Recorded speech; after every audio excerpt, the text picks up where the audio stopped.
Bonjour à tous et bienvenue dans The Big Shift, le podcast pour tout comprendre sur la transition écologique. Récemment, j'ai eu un dîner avec des amis. On m'attend de plus en plus pour m'exprimer sur le climat, sur la biodiversité, etc. Et de temps en temps, c'est difficile de réfuter des arguments qui paraissent évidents, mais sur lesquels on n'a pas forcément la capacité de donner des éléments fondés, réfléchis, etc. Et puis après, j'ai découvert le dîner du siècle. Et puis en creusant un peu, je me suis renseigné sur les excuses de l'inaction climatique, qui est une étude qui a été faite par une université anglaise et qui a été reprise, moi je l'ai découverte via Bon Pote, qui est avec moi aujourd'hui, donc Thomas Wagner du média Bon Pote. Salut, ça va ? Salut Xavier, très bien et toi ? Ouais, super.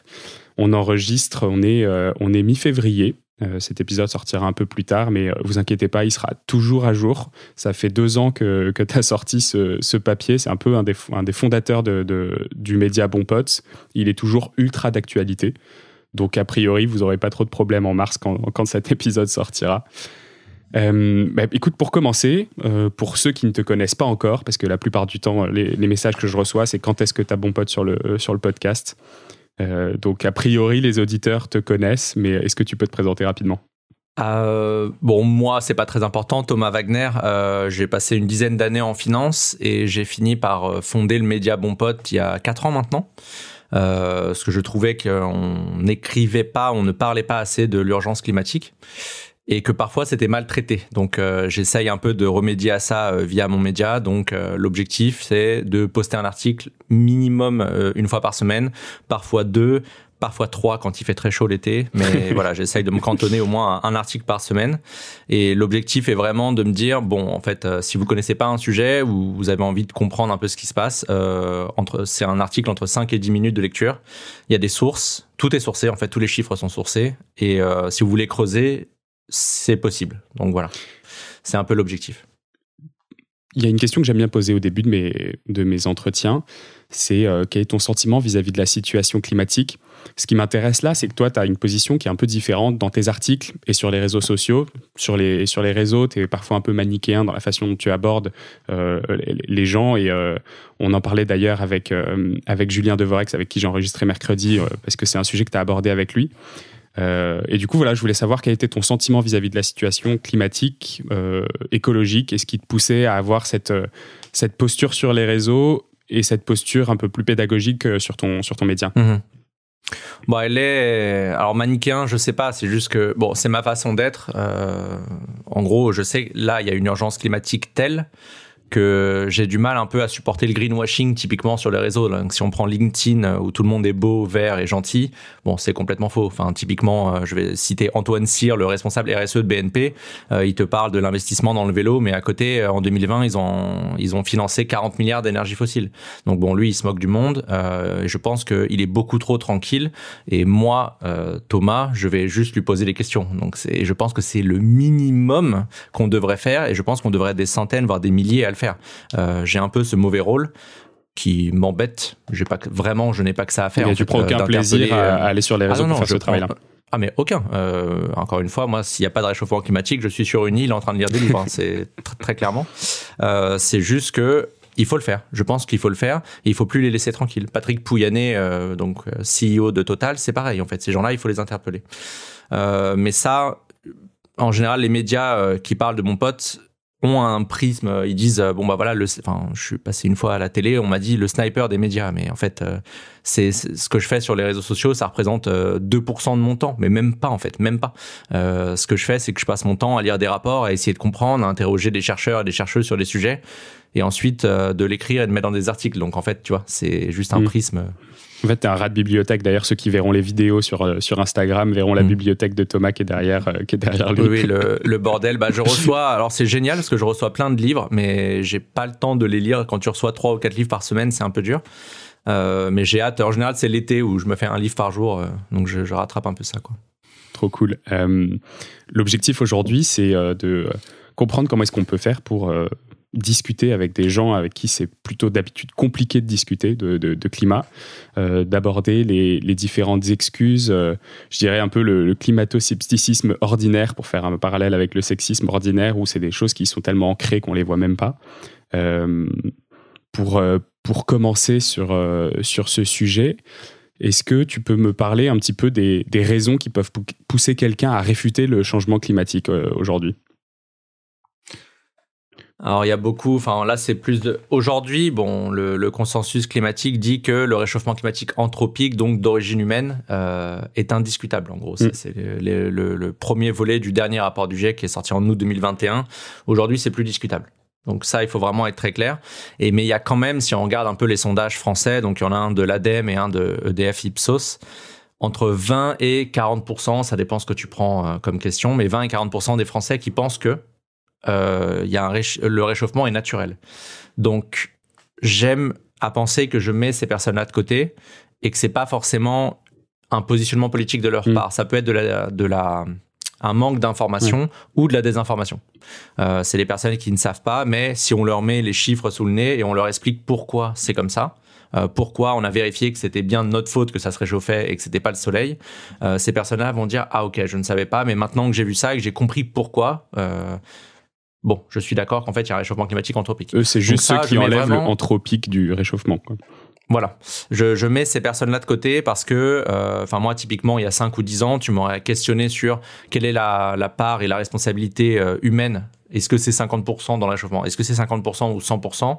J'aurais pas pu te répondre. Et je suis sûr que plein de gens qui suivent sur le climat peuvent pas répondre. En fait, c'est sur la dernière décennie où c'est 100%, etc. Mais c'est pas aussi simple que ça. Mais bon, c'est indiscutable, en fait. On est responsable en très, très grande majorité, là, en ce moment, du réchauffement. Donc, voilà, ça, c'est pas discutable. Donc, je mets vraiment ces personnes-là de côté. En revanche, il y a des personnes qui n'y croient pas. Et je vois là, en tout cas, 2 positionnements. Donc, c'est très documenté sur la littérature scientifique que j'ai regardé pas plus tard que les 2 dernières semaines sur ce sujet. Il y a beaucoup de ressorts. C'est du déni. Ouais. Parce qu'évidemment que ça t'emmerde, tu préférais que ce soit naturel et que tu te dises c'est une sorte de fatalité et que tu dises bon, c'est pas ta faute. C'est comme ceux qui disent que c'est à cause de notre cerveau qu'on surconsomme, etc. C'est à cause de notre striatum, notre cher Sébastien Boller repris dans la BD de Janko. Bon, ça c'est complètement faux typiquement. En fait, c'est-à-dire que la structure de l'humain fait qu'il a besoin de consommer et de détruire la planète ? Bien sûr. Donc ça c'est la thèse de Sébastien Boller. Donc ce qui a été évidemment réfuté par à peu près tous les chercheurs unanimement de neuro. Mais bon, ça l'a pas empêché de le mettre dans son livre vendu à 700 000 exemplaires. Ça, il faut y faire attention en fait. Quand il y a des solutions comme ça, ça c'est une solution unique à un problème complexe comme le changement climatique. Bon, tu sais d'emblée que c'est faux. Là, vraiment, donc il y a une posture de déni où t'as pas envie d'être responsable de ça. Et ensuite, il y a une autre posture et qu'on a identifié, que des chercheurs du CNRS ont identifié très récemment. David Chavalarias et son équipe, là, typiquement, est repris, entre autres aussi par Valérie Masson-Delmotte, c'est que c'est un positionnement politique. Ça veut dire qu'en fait, on est sûr aujourd'hui, et les scientifiques sont sûrs que c'est notre faute, mais certaines personnes vont avoir un positionnement politique et dire... non, en fait, c'est le système qui essaye de vous faire croire quelque chose. On m'a déjà dit que j'étais un réchauffiste, donc c'est un terme qui est utilisé. Un complot. Je fais partie du nouvel ordre mondial. C'est factuel, on m'a déjà dit ça. Donc c'est moi qui suis un mouton. Donc je suis un mouton qui suit le système. Et donc en fait, on nous impose un réchauffement climatique. Et in fine, ces personnes-là pensent qu'on en veut à leur liberté, puisqu'évidemment. Et c'est là que ça commence à être un peu plus compliqué si tu rentres dans les détails.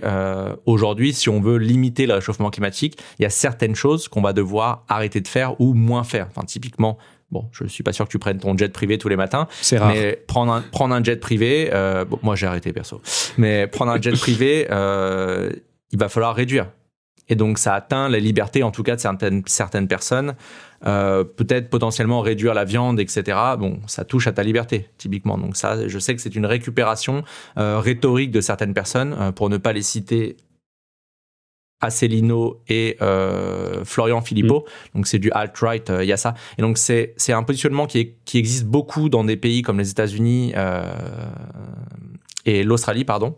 Donc c'est des pays exportateurs d'énergie fossile, beaucoup. Et en France, ça commence à arriver. Donc ces gens-là, on a repéré que comme le Covid était un peu moins un sujet médiatique, et que ces gens-là n'existaient plus politiquement, parce qu'une fois que tu as fini d'être anti-vax et de dire que c'est Big Pharma qui manipule tout le monde, il faut bien que tu existes, tu vois, à nouveau. Et donc là, depuis 6 mois, on a noté depuis l'été 2022, et qu'ils ont commencé à surfer parce qu'il a fait très chaud à l'été 2022 et que ça brûlait partout en France, plus sécheresse, ils se sont dit, bon, il y a une faille, on va se positionner, on va dire qu'on est climato-sceptique. Pour l'instant, c'est très minoritaire. Alors, peut-être que ça faisait partie de tes questions. Désolé, j'anticipe un peu. C'est très minoritaire en France. Parce que, bon, déjà, nous, on n'exporte pas d'énergie fossile, etc. Donc, ça n'a pas tant pris que ça. Mais c'est quand même un danger à garder en tête parce que plus le climat va devenir un sujet, plus les gens, évidemment que ça touche à ton quotidien, ça touche à tes idées, à ta vie de tous les jours. En fait, tout ce que tu fais, va falloir le remettre en question et que forcément des gens vont être choqués et troublés par ça et des personnes mal intentionnées vont récupérer ces personnes-là qui seront perdus, parce que c'est le cas. On peut être vraiment perdu quand on apprend l'immensité de la gravité de la situation, et des personnes en profitent. Donc il faut faire attention à ça. Et là, ce qui est intéressant dans cet article, c'est vraiment ce côté posture anti-système et la façon dont il prouve qu'il y a vraiment ce lien-là, c'est le nombre de commentaires et de posts sur les réseaux sociaux qui ont fait un vrai switch entre on parle vaccin et on parle climat. Et il y a une vraie posture de complotisme presque sur ces sujets. Et c'est assez intéressant. Est-ce que tu as des chiffres un peu sur comment est-ce qu'ils ont analysé là-dessus, ce sujet ?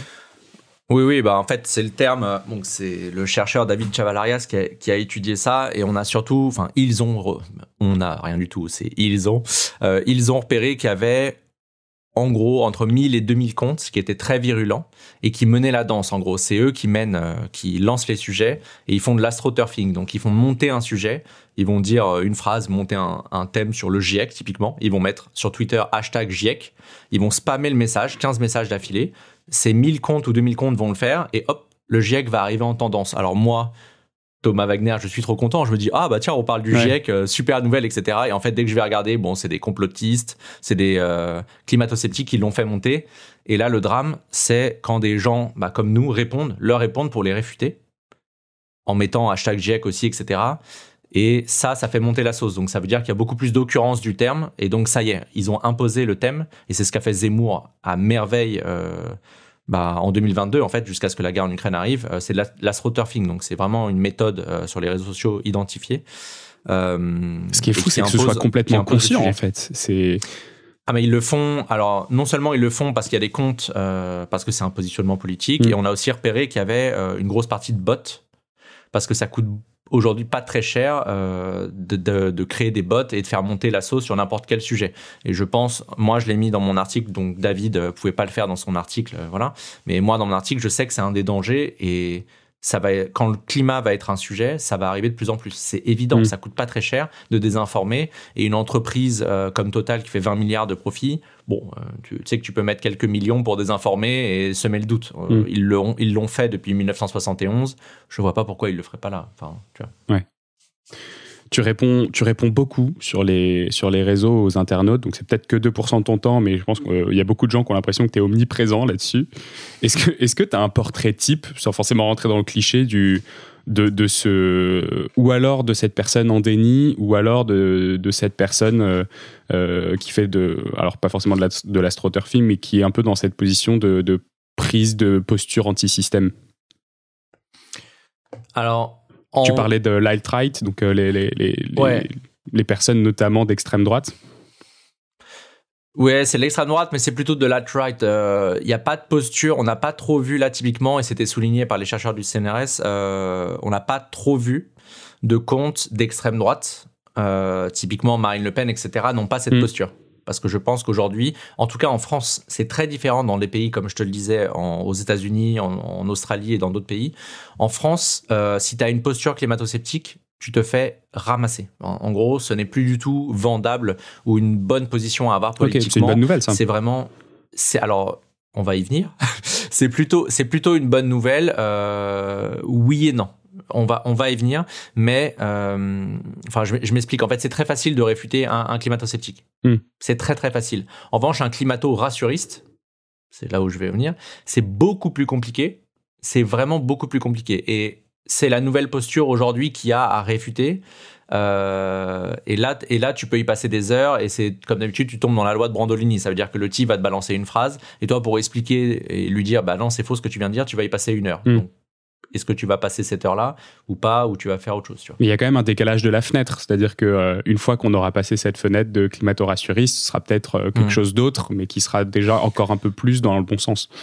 Alors, totalement, mais je pense que là, des climato-rassuristes, on va les avoir jusqu'en 2050. Donc là, c'est bien parce qu'on est enregistré, tu pourras me ressortir cet extrait si jamais c'est pas le cas. Mais je pense que là, le travail qui est fait sur les discours de l'inaction climatique, et ce que j'ai fait dans le dîner du siècle, à mapper 100 discours de l'inaction climatique et mettre un article en face pour dire, bon, bah en fait, ça, non, vous pouvez y répondre comme ça.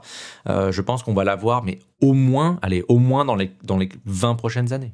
Est-ce que tu as l'impression que depuis 2020, depuis que tu as sorti cet article sur ce papier, est-ce que tu as l'impression que les échanges se sont facilités, améliorés ou polarisés ?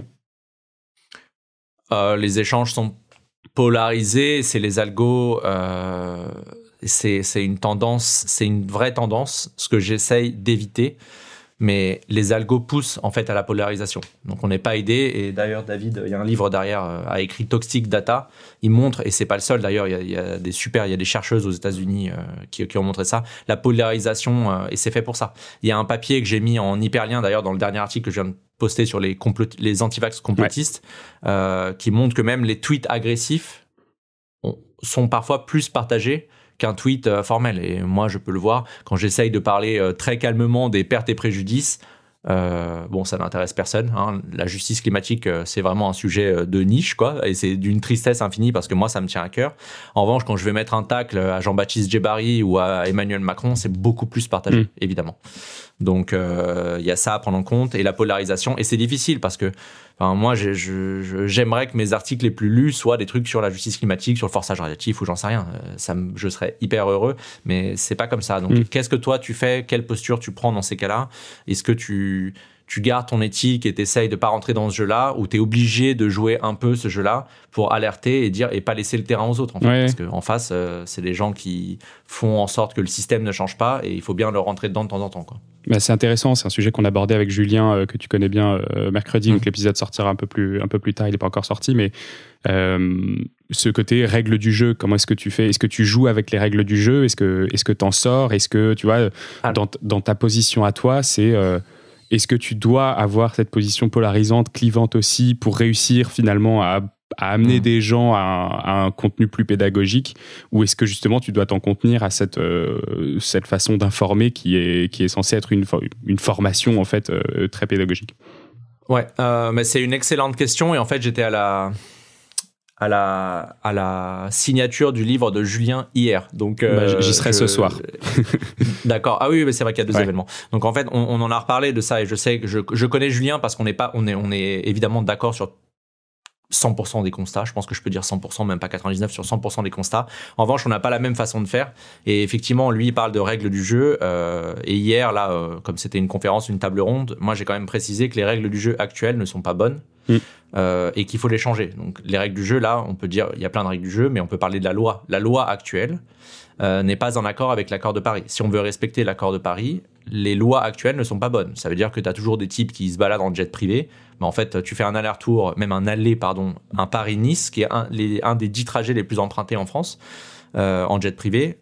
Bon, bah, hop, tu as dépassé tes 2 tonnes. Il faut en dessous de 2 tonnes, d'ailleurs, au passage, mais tu as dépassé 2 tonnes, en fait. Donc, rien que ça, cette loi, on devrait interdire les jets privés, en fait. Si on est vraiment cohérent, on interdit instantanément les jets privés. Mais... il y a eu, et Clément Beaune, d'ailleurs, le ministre des Transports, était d'accord pour ça. Juste après, il y a Borne et Macron qui lui ont dit « Non, bon, toi, tu t'écrases un petit peu. » Et le lendemain, Clément Beaune est arrivé devant les micros. « Non, bah finalement, je crois quand même il faut préserver les emplois, etc. » Bon, tu te moques de nous, Clément, mais bon. Donc, effectivement, il faut changer la règle du jeu et insister là-dessus. Et comment tu fais ? Bah, soit tu fais de la politique, soit il va falloir un peu des mouvements citoyens et donc potentiellement de la désobéissance civile. C'est ce qu'on disait hier, c'est la limite entre qu'est-ce qui est, entre le droit, qu'est-ce qui est juste. Moi, je vois et ça me fend le cœur de voir des auteurs et des autrices du GIEC qui sont allés s'allonger là sur les routes pour alerter sur l'urgence climatique parce qu'ils ont travaillé, ils vont dans les écoles, ils parlent aux politiques. Ils écrivent des rapports, et je le sais, qui bossent beaucoup, parce que les auteurs du GIEC, il faut le préciser, qui ne sont pas payés, c'est du travail bénévole. Des nuits et des nuits ils vont de travail. s'allonger sur les routes. Oui, non, mais ils sont crevés. Enfin, je parle à certaines personnes. Ils se donnent pour l'intérêt général, et ils sont pas écoutés. Donc, qu'est-ce qui nous reste, en fait? Et il y a déjà des morts, en fait. Il faut le rappeler, parce que personne n'en parle dans les médias, et je ne sais pas pourquoi aucun politique n'a été interrogé là-dessus. Il y a eu entre 3 000 et 11 000 morts des canicules l'été dernier. Il n'y a pas une matinale, pas un journaliste qui a interviewé soit Borne, soit, je sais pas, Pannier-Runacher ou Emmanuel Macron pour lui dire, bon, il y a eu entre 3 000 et 11 000 morts français, qu'est-ce que vous allez faire pour protéger les Français les années d'après? Bon, c'est responsable mais pas coupable, tu vois. Donc il y a un moment, il va falloir quand même se bouger, et qu'est-ce qu'on fait pour ça? Et pour changer les règles du jeu, moi, je pense qu'il faut tous les moyens possibles. Donc, respecter la loi. Je fais pas d'appel à la violence, que je précise quand même. Mais je veux dire, des personnes qui font un sitting, qui vont s'asseoir devant le ministère de l'environnement, etc. Bon, en fait, moi, je pense qu'ils sont dans leur droit, vraiment. Les personnes qui alertent là pour la dernière rénovation, qui alertent pour la rénovation des bâtiments, on est très, très, très, très en retard. On ne met pas les moyens pour ça. Le gouvernement a même fait un 49.3 pour annuler des budgets qui devaient être alloués pour ça. Mais en fait, c'est une blague. Donc il faut, je pense, moi c'est mon but, c'est pour ça que je travaille, d'informer de plus en plus de citoyens. Et plus on aura de citoyens qui sont prêts à faire bouger les choses, mieux ce sera. Et là, on est typiquement dans un des discours de l'inaction que tu mentionnes dans l'article, qui est les paroles creuses, notamment sur la partie politique. Je trouve ça assez intéressant de pouvoir le souligner maintenant. Ouais. C'est le discours numéro 7, c'est des paroles et des actes. Donc, c'est une rhétorique qui est utilisée dans tous les pays. C'est ça qui est vraiment assez fantastique quand tu suis un peu ce qui se passe au Royaume-Uni, aux États-Unis, en Australie, en Inde, en Chine. Tous les politiques et tous les gouvernements, ils disent on est les meilleurs. Donc on a passé une loi, on est les meilleurs, etc. Donc nous, on a Emmanuel Macron, le gouvernement Macron. Si tu les écoutes, c'est des climate champions, il faut le savoir. C'est champion de la Terre, etc. Bon, alors que n'importe quel expert, je ne crois pas qu'il y ait une personne qui connaisse bien les chiffres sur le climat qui peut arriver devant un micro et te dire vraiment on est les meilleurs au monde. Il faut arrêter. Même le Haut Conseil pour le climat, donc je précise même eux, ils arrivent à dire qu'on devrait faire 2 à 3 fois plus. Donc on est très très en retard, et donc c'est ça en fait la différence entre les discours politiques du gouvernement et la réalité.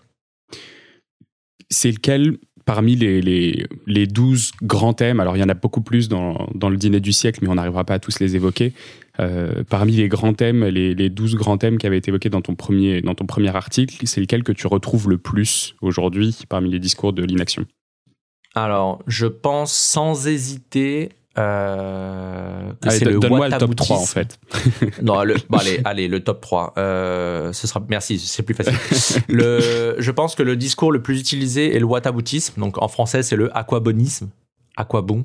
Donc c'est le principe de dire ok, nous on est X% des émissions de CO2, mais regardez les autres. Et ça, mais tout. De toute façon, il suffit. Tu vas sur la page Bon Pote sur LinkedIn tous les jours. Tous les jours, tu as un Jean-Michel qui se ramène. Très bien, les voitures, c'est peut-être 15%, mais regardez l'avion. Quand je parle de l'avion, l'avion, c'est 2% ou 4% ou voilà, des émissions. Tu as une personne qui va dire, oui, mais regardez les voitures. Systématiquement. Et quand je parle de la France, et j'ai fini par en faire un article, la France, c'est que 1% des émissions. Donc, j'ai réfuté avec 6 arguments pour dire, bon, cet argument est complètement fallacieux. Parce que quand tu dis que la France, c'est 1% des émissions, et c'est ce que fait d'ailleurs la droite et l'extrême droite en France, ils n'arrêtent pas de répéter ça, c'est leur grand jeu. Ils pointent du doigt les Chinois, les Indiens, les Africains. Alors qu'en fait, tous les Africains, historiquement, c'est 3,5% des émissions. L'Indien, par tête, c'est 1,5 tonnes, alors que le Français est à 10 tonnes. Mais bon, c'est leur grand truc de pointer les autres, alors que nous aussi, on doit faire des efforts, évidemment.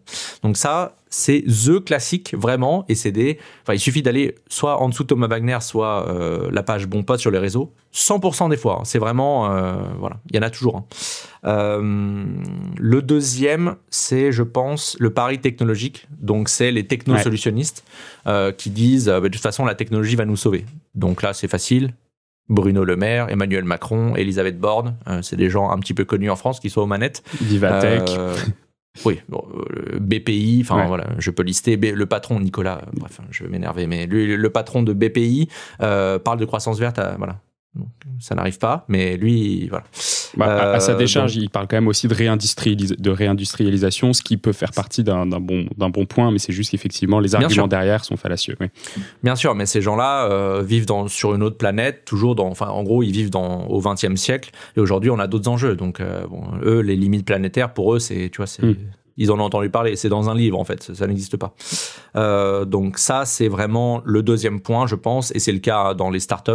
Il suffit d'aller à Station F ou dans d'autres endroits et de regarder en fait les discours des gens sur LinkedIn. C'est toujours la croissance verte, voilà, la technologie va nous sauver, etc. Donc ça, c'est une catastrophe évidemment, parce qu'on aura besoin de progrès technologique, bien sûr, mais on a aussi besoin de sobriété et d'autres choses. C'est une évidence, en fait, un enfant de 5 ans le comprendrait, mais malheureusement, les gens qui gouvernent ce pays le comprennent pas, ou en apparence ne veulent pas le comprendre, bien sûr, parce qu'ils sont pas si stupides.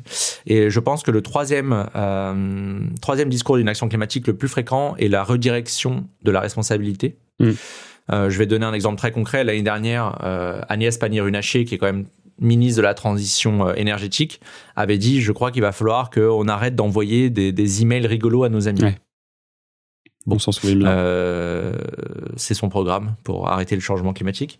Et donc, en fait, ça, c'est typique de dire, au lieu qu'on ait des changements structurels que l'État doit amener et que les entreprises doivent amener, on redirige la responsabilité vers les individus et on dit, c'est à vous de faire des efforts. Et là, en l'occurrence, c'est les petits gestes. Donc, c'est une redirection vers les petits gestes. Il y a un autre truc qui est très efficace, c'est les pétroliers. En fait, ça, c'est un discours rhétorique des pétroliers qui ont fait ça et c'est très bien analysé par Naomi Oreskes, qui a écrit Les Marchands de doute. Et en fait, c'est très, très connu. Hein, ça fait fin. Et les cigarettiers ont fait ça. En fait, les fumeurs, c'est de votre faute, mais c'est surtout pas nous qui produisons la cigarette qui avons semé le doute à dire non, il n'y a pas de problème, c'est bon pour la santé de fumer. C'est pas nous les responsables. C'est toi qui es en train de fumer. Donc les pétroliers font ça, et toutes les personnes sur les réseaux qui défendent, de toute façon, c'est pas Total le responsable, c'est celui qui va à la pompe, etc. Alors c'est pas blanc et noir, etc. Mais il y a quand même une énorme responsabilité de la personne qui crée, qui offre en gros le baril de pétrole. Et d'ailleurs maintenant, Total, jusqu'au scope 3, donc la vente des produits finis, doit prendre la responsabilité chez lui. Donc comptablement, en Europe en tout cas. Donc ça veut dire que la responsabilité et les émissions sont pour Total et sont pas pour... D'accord, ça veut dire un conducteur routier, s'il conduit son camion, il n'est pas responsable des émissions de son camion. C'est Total qui a fourni le pétrole. Ça va être pris comptablement, mais après, c'est la responsabilité. Donc c'est évidemment, on peut apporter plus de nuances, mais est-ce que le chauffeur routier, là l'important pour moi, en tout cas selon moi, on pourrait reparler de responsabilité différemment si cette personne-là, elle avait le choix. Typiquement, je vais me donner un exemple, moi, parce que moi, j'ai le choix à Paris de prendre vélo, métro, voiture, taxi, les 4. J'ai le choix.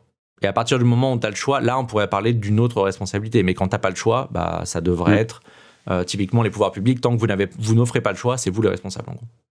À peu près, dans les grandes lignes. J'aime bien nuancer et dire que la responsabilité est partagée, mais la responsabilité, elle est quand même beaucoup plus pour Total. Parce qu'ils ont des milliards et qui peuvent changer structurellement les choses. Il y a un lien un peu entre whataboutisme et redirection de la responsabilité. J'ai l'impression que redirection de la responsabilité, c'est plutôt des gens au pouvoir qui vont rediriger sur des gens qui ont peut-être moins de pouvoir de changement, et alors que le whataboutisme, c'est plutôt juste une redirection de la responsabilité vers des choses moins visibles ou plus lointaines. Il y a un mini-lien, effectivement, pour dire... Oui, mais c'est ça, en fait. C'est pour dire... C'est juste, tu rediriges la responsabilité, sauf que là, tu la rediriges vers d'autres secteurs ou d'autres pays. C'est vraiment un classique, mais il suffit... Tu vas sur Twitter, tu tapes... Je suis quasiment sûr que si tu tapes 1% émission, tu vas trouver, une centaine de tweets, et il suffit de lire... c'est un grand classique, hein, et en général, vraiment, c'est d'accuser les Chinois. Donc, je ne sais pas ce qu'ont fait les Chinois, mais le grand classique, c'est d'accuser les Chinois. Ok. À titre individuel, il y a une des actions qui sont les plus dures, je trouve, c'est de voir nos amis qui partent en vacances, qui partent un peu loin, et de se dire, ok, moi je peux pas, je peux pas ou je désire ne pas le faire. Est-ce que ça peut rentrer un peu dans ces discours de dire, en fait, je pars en vacances quand même parce que tous mes potes le font. Comment est-ce que tu l'intègres là-dedans ? Alors, c'est une excellente remarque et c'est un excellent point. Ça, c'est le coût social. J'ai écrit un article l'été dernier qui s'appelle si on vous offre alors je me rappelle plus du titre, mais si on vous offre un voyage à Tahiti, est-ce que vous y allez ? Et donc, j'ai fait un test avec ma communauté sur Instagram, etc. J'ai rassemblé plus de 3000 commentaires. Ok. Et je dis, voilà les conséquences de si vous prenez votre vol. Donc, en gros, c'est 3 ans de budget carbone, voilà. Cible, en tout cas. Donc, c'est 6 tonnes CO2 équivalent. Enfin, bref, je suis pas rentré dans les détails techniques, mais est-ce que vous le faites? Il y a quand même 50% des personnes qui me suivent et qui sont quand même, je pense, beaucoup plus conscientisées que le reste de la population française sur ces enjeux-là, qui le font. Et là, je me suis dit, mais en fait, c'est en train de brûler partout, là. Pourquoi vous y allez? Et j'ai lu les commentaires et j'ai trouvé ça passionnant, en fait, d'avoir les retours des commentaires. Et donc, j'ai catégorisé les commentaires. Donc, à partir du moment où il y avait plus de 50 fois le même commentaire, j'en ai fait une catégorie. Et l'une des catégories était le coût social. Et donc ça, il faut vraiment prendre ces structures sociales en compte. Et je prenais l'exemple typiquement de, vous êtes 8 amis à vouloir partir en vacances à Bali, typiquement. 7 non écolos, et toi, t'es le seul écolo. Et tu dis, non les gars, en fait, Bali, l'aller-retour, c'est le budget carbone annuel cramé en une fois.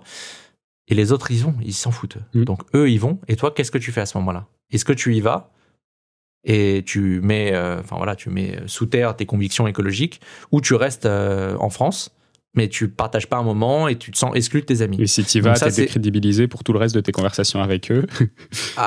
Oui, donc c'est un arbitrage, et donc ça, c'est exactement ça. Et parce qu'ils vont te le rappeler en plus, parce que ça les emmerde qu'il y ait un écolo dans la bande qui te rappelle qu'en fait, il faudra ralentir. Donc ça, c'est le coût social. Et c'est un excellent point, et il faut vraiment prendre les structures, et c'est pareil pour la viande, typiquement. Moi, là, j'ai arrêté la viande pour raisons écologiques, ce qui a été très difficile. Alors, en plus des moqueries des amis, ça s'est un peu diminué maintenant, mais il y a eu ça.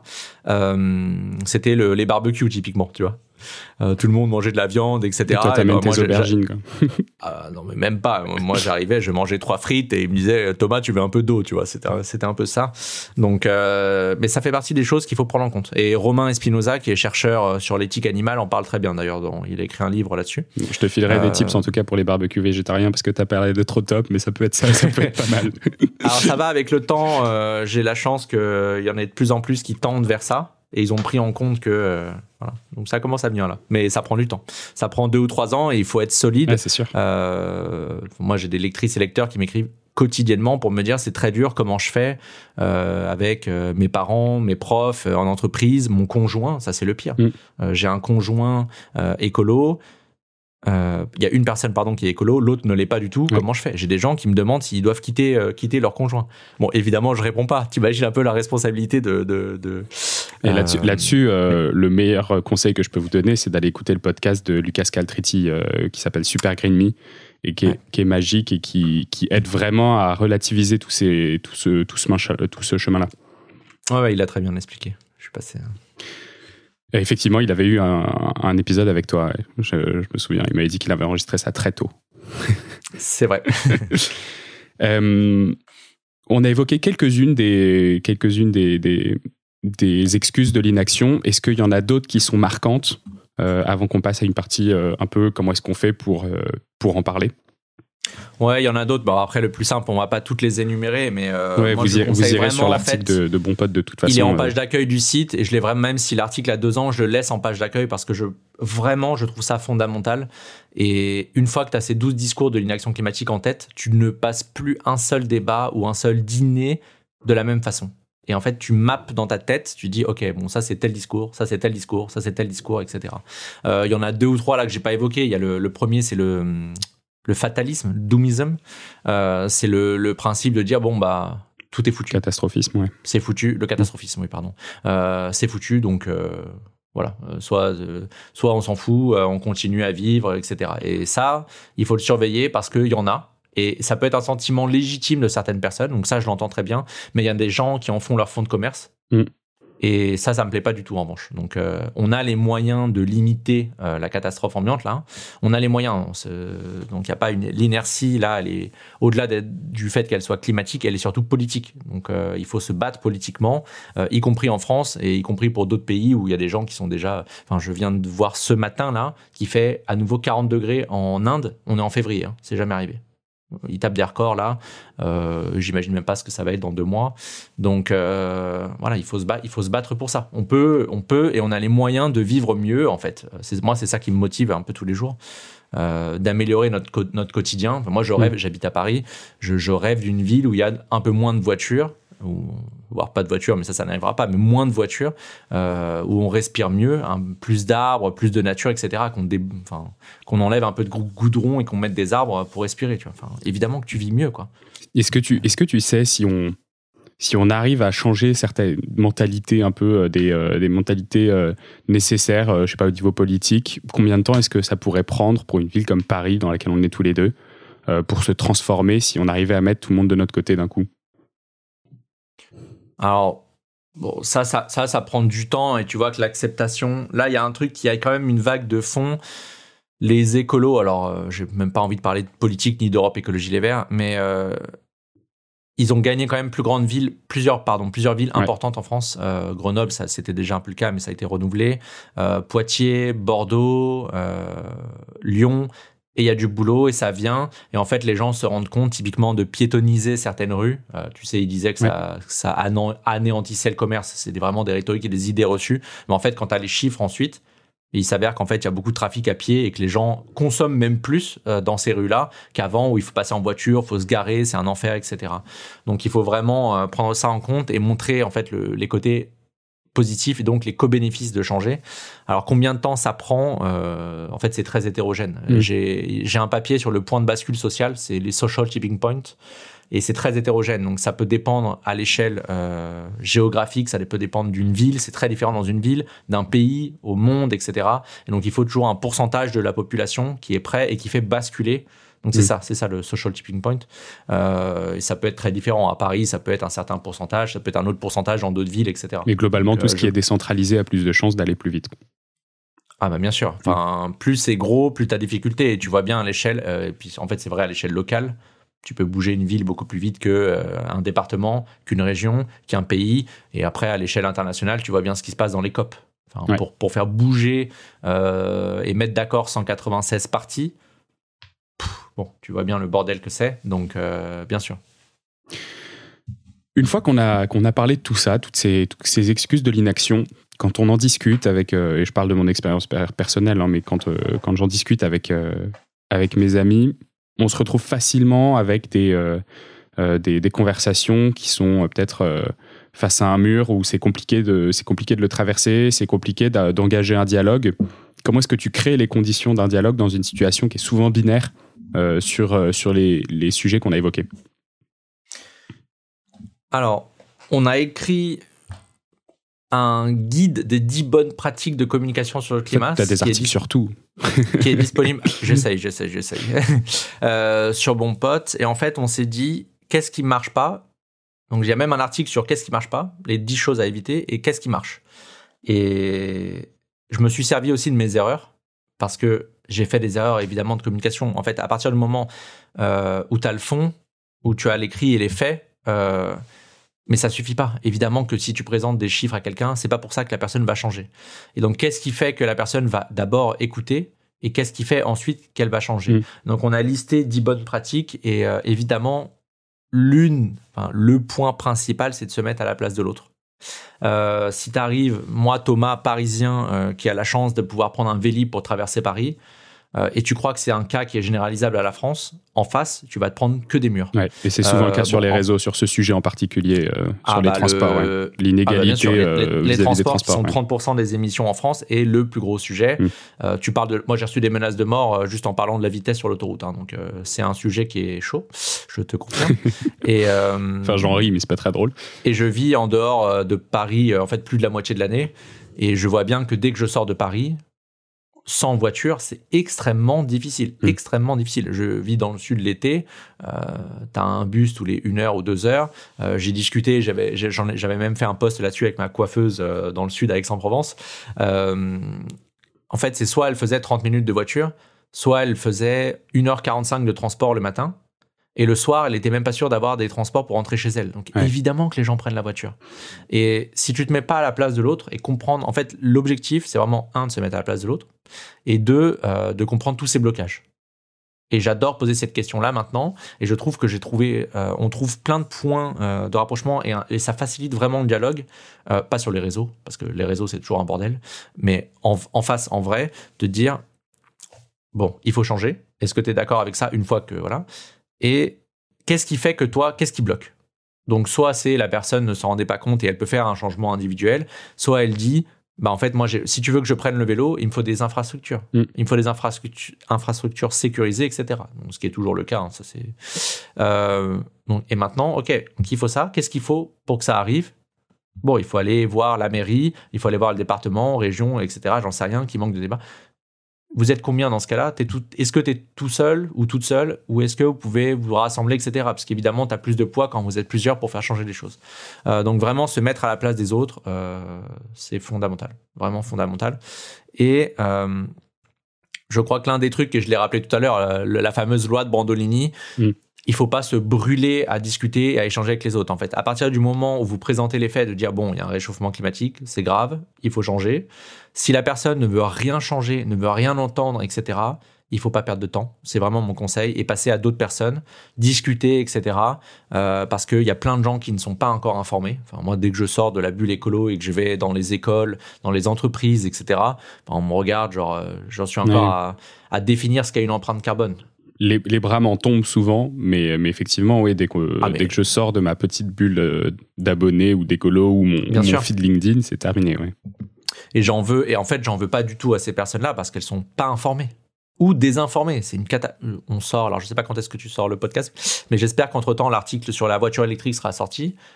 Il y a une désinformation sur la voiture électrique, mais je comprends que les gens, quand t'as pas envie de creuser et qu'en plus ça t'emmerde parce que c'est le climat, etc., parce qu'il faut changer, etc., et c'est normal. C'est normal que les gens ne changent pas et voilà. Donc ça prend du temps, et c'est pour ça que moi je prends le temps, voilà, sur mon pote. L'article va sortir entre 5 et 10 minutes de lecture, mais il y aura toutes les sources qu'il faut pour comprendre pourquoi c'est mieux, pas mieux, etc. Il y a tout un truc là, on parle quand même pas mal de se mettre à la place de l'autre, mais j'ai l'impression qu'il y a aussi un peu sur la persuasion.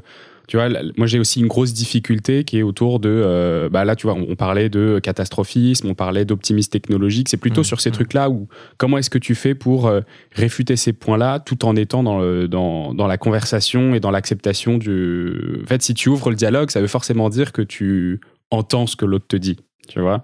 Et du coup, comment est-ce que tu fais pour ne pas être un peu trop asséner tes connaissances sur le sujet quand on te dit non, c'est trop tard et que tu dis en fait non, c'est pas ce qui a été dit.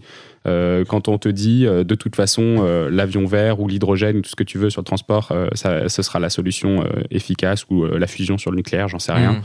Tu vois, c'est plutôt sur ces sujets-là. Comment est-ce que tu fais pour rentrer dans la conversation vraiment? Alors, il faut... En fait, là, je peux pas, et c'est ce que j'ai dit en introduction de mon article, s'il y avait une façon de faire, on n'en serait pas là. Vraiment. Donc, en fait, il faut toujours s'adapter à la personne que tu as en face de toi, comprendre quelles sont ses limites, quelle est sa propension à débattre, quelle est son appétence à débattre, quelle est sa sensibilité sur les choses, etc. Il y a des gens qui veulent pas débattre. Il y a des gens, les faits, ils s'en foutent. Les chiffres, ils vont être plutôt dans l'émotionnel, etc. Donc il faut déjà s'adapter à la personne. Et ce que tu disais là, et c'est un des points qu'on a mis d'ailleurs sur les 10 bonnes pratiques de communication, il faut être alarmant mais pas alarmiste. Il y a une vraie différence entre les deux. En fait, le simple fait de présenter aujourd'hui des chiffres et des conclusions des travaux synthèse du rapport du GIEC, ça suffit à être alarmant. En fait, il n'y a pas besoin d'en rajouter. Tu peux dire, il y a un réchauffement climatique, voici les conséquences. Si on ne change pas, il n'y a pas besoin de dire on va tous mourir. En fait, ça, c'est absolument contre-productif, là, pour le coup. Et ça tombe dans le doomism, dans le catastrophisme, et qui est un des discours de l'inaction climatique. Donc ça, c'est vraiment, le vrai bon discours est dire, mais voilà ce qu'on peut faire pour ralentir les conséquences, pour s'adapter, etc., etc. Donc vraiment, j'insiste là-dessus pour éviter le catastrophisme parce que ça sert à rien. Je vois beaucoup de gens en faire leur fonds de commerce et ça m'énerve. Essayer d'identifier aux États-Unis, je sais que Michael Eman, un des climatologues les plus connus au monde, a même écrit un livre là-dessus parce qu'il y a des gens qui essayent de le récupérer. Et une fois que tu as des gens qui tombent dans le catastrophisme, il y en a en France, j'ai pas envie de citer leur nom maintenant là pour leur faire de la pub, mais il y en a. Il y a d'autres personnes en face, donc les technosolutionnistes, typiquement Laurent Alexandre, qui a écrit un bouquin pour critiquer les écolos qui sont catastrophistes. Donc c'est très dangereux en fait. Si vous le faites, les gens d'en face, donc les tenants du système, en gros, vont récupérer ce genre de discours et dire bon bah vous voyez, les écolos exagèrent. Si vous dites, et je les vois, les climato-sceptiques adorent dire bah voilà, vous nous aviez prévu qu'il allait faire froid ou qu'il allait faire chaud, qu'on allait tous mourir, etc. Avec des dates, tu vois, des deadlines. Et si ça n'arrive pas, les climato-sceptiques sautent dessus et dire bon alors vous aviez dit ça, etc. Alors qu'en fait quand tu regardes, c'est pas des scientifiques qui ont dit ça, c'est la presse qui a relayé une date, qui s'est enflammée sur une date, et c'est jamais des scientifiques qui disent des conneries, tu vois, ou quasiment jamais, pardon. Mais donc voilà, il faut faire un peu attention à ce qu'on dit quand on échange sur le sujet. On arrive à la fin de l'épisode et je voulais qu'on termine sur une des excuses qu'on n'a pas encore évoquées mais qui me paraît pas mal pour conclure, c'est ce qu'on appelle le perfectionnisme. Comment est-ce c'est-à-dire attendre à chaque fois d'avoir la solution parfaite avant de l'implémenter. Est-ce que tu peux nous en parler un petit peu en termes conclusifs pour l'épisode ? Ouais, bien sûr. Alors ça, c'est pareil, mais c'est pareil même pour une entreprise. Mais là, on va prendre l'exemple, parce que c'est un exemple politique, c'est de faire une loi qui va plaire à tout le monde. Et tant que ça ne plaît pas à tout le monde, on ne la fait pas passer. Et c'est exactement pareil pour le climat. Évidemment, parce que c'est toujours un arbitrage, il y a une loi qui va plaire à certaines personnes et qui va déplaire à d'autres. Je prends l'exemple encore parce que c'est facile des jets privés.